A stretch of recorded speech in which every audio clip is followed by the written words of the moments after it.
കേരള വ്യാപാരി വ്യവസായ ഏകോപന സമിതി തൃത്താല നിയോജക മണ്ഡലം കൺവെൻഷൻ KVVES സംസ്ഥാന വൈസ് പ്രസിഡന്റും പാലക്കാട് ജില്ലാ പ്രസിഡന്റുമായ ബാബു കോട്ടയിൽ ഉദ്ഘാടനം ചെയ്തു.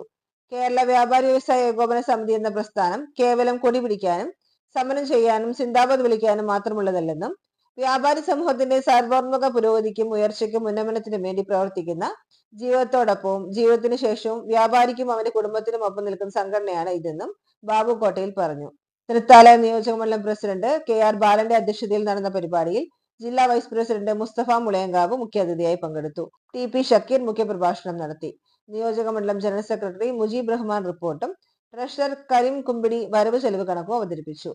തൃത്താല നിയോജക മണ്ഡലത്തിലെ 8 പഞ്ചായത്തുകളിൽ ഉൾപ്പെടുന്ന 19 യൂണിറ്റുകളിൽ നിന്നുള്ള പ്രധാന ഭാരവാഹികൾ പങ്കെടുത്ത കൺവെൻഷനിൽ സംസ്ഥാന കൗൺസിലറും മണ്ഡലം കോർഡിനേറ്ററുമായ ഷമീർ വൈക്കത്ത്, ഡാറ്റ പാലക്കാട് ജില്ലാ president M. Zayed, Alur unit president NT Faisal എന്നിവർ പങ്കെടുത്ത് സംസാരിച്ചു.